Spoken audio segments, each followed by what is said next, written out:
Patriot Air Defense gujja kuyitawo. Kakati netwagala tuwetegereze lwaki bagambye nti gujja kuyitawo. Abayirani bategeezezza ne bagamba nti jo juuzi mu operation gibatuuma Operation True Promise, operation ekisuubizo ekituufu oba ekikwekwero kibatuuma True Promise, ekisuubizo ekituufu, bwe baali bakwata missile systems zaabwe, bwe baali bakwata missile ne bazikuba ku ggwanga lya Isiraeli. Kakati nti abayirani bagambye bwe twali tukuba Isiraeli twali tetugikuba bukubi wabula twali n'okugezesa emizinga gyaffe tugezesa. Era ejayitawo twategeera lwaki jayitawo, ejakwatibwa twategeera lwaki jakwatibwa. Kati ne bagamba nti emizinga Isiraeli gyakwata n'ejayitawo gyabawa homework ne baddayo ku mmeeza. Balina obwangu. Bagambye nti oluvannyuma lw'emizinga gye bakuba ku Isiraeli ne balaba n'enneeyisa eya defense systems ezaali zibaka eza Isiraeli, omulizi Iron Dome, omulizi Arrow, omulizi Third, omulizi Patriot, nti omuyirani yiyafulamu kyakuyiga era n'addayo ewaka nga agenda kukola homework. N'amanya nti kakati guno omuzinga guyisewo bwe guti, guno gwalemereddwa, kati guno gwatuuse wano ne bagukuba, guno gwabadde nga gwe bagenda okukuba ne guyitawo. Kakati nti ne basinziira ku notice ezo ze baakuŋŋaanya ne bagamba tulina kakati okukolamu ekiri better. Kati bagambye nti okusinziira ku byali mu operation eri, emizinga gyabwe engeri gye gyayitawo n'emirala egyakwatibwa, baddeyo ne bakola rehearsal endala kwe kuleeta guno. Ne bagamba kati tebakulya ekinusu nti gisobola okuyitawo, nti basobola okugikwata. Abayirani bazimbye ne bagamba nti tebajja kutusobola kakati. Mbeera nga bwetambula ataddeko Paal FM ekulera omuntu wa bulijjo, muzinga baguyita Basiri nga bwe nkutegeezezza. Okusinziira nno ku ebyo bye tugenze maaso n'okulabika nti obuleo tufuna bagamba nti wabadde significant modifications ezigenze maaso n'okulabika nti obuleo zikoleddwa. Kye basinza okuba nti bateekamu ye tekinologiya oba bwe budyusi omuzinga guno nga gusobola bulungi okuivatinga missile defense systems eziwerako. Bagutaddeko kye bayita thermal imaging guidance system. Kitegeeza nti egusobozesa bulungi okuba target ekirala, egusobozesa bulungi obutakwatibwa mu nkola eyitibwa electronic warfare. Kati abayirani bagamba nti zino system omuli Patriot zisobola okulemererwa naye omuzinga ne baguugula buuguzi ng'ebyuma ebyo bayita electronic warfare systems biguugudde nga tebigukubye, ne baguugula ne gudde ne gugwa gye gubadde tegulaga oba ne gugenda gugwa mu kyererezi. Kati bagambye nti kano ke bataddemu abayirani ebadde significant modification. Bagamba nti system gye bataddemu abayirani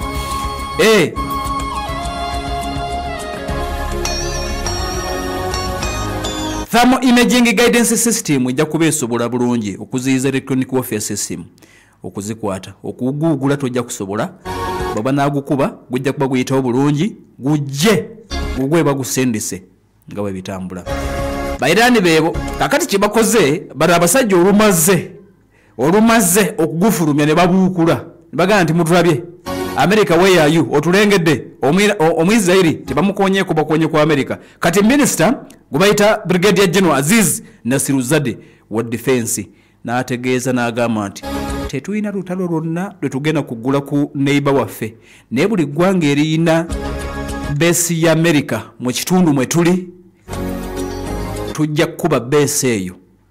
Irani egambye nti America okuteesa tuteesa, naye bwe munaatulumba nga tuyina zino zibasiri bagutumye Kasemu Basiri, tetulina bakutegeera lwaki erinnya balonze eryo eri Kawempe South, naye tetulina bajja kutubulira maybe lwaki bagutumye Basiri. Naye bagambye nti amawanga gonna agatulinaanyi tetugalinaako buzibu, ffe tetulina buzibu, tetugenda kuterrorizinga neighbor yenna, naye kiyisa omanyi olina base ya America tujja kukwataakinga. Minister ategeeza nti America bona atulumba tugenda kulumba interests zo mu Middle East n'awali base. Kati buli awali base buli ayina base y'omu America mu kitundu mwe tuli, America bw'atulumba ojja tusonyiwa tugenda kukubawo.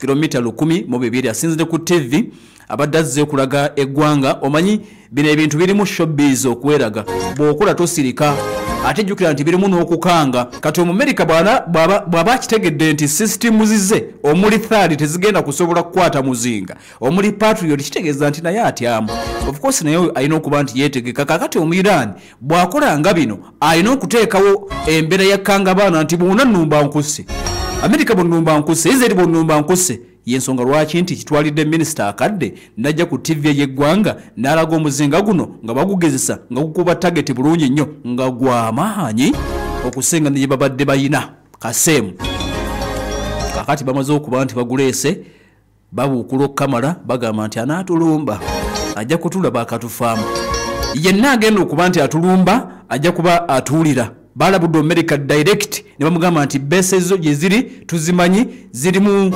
range tusobola okuba ntuzikuba ate tutugamba nti una air defense kubanga guno gwe tuleese tojja kusobola kugubaka bona agezaako naawulira ekinava mu yeebiraka mwebale goberera eno ePAL Report in depth.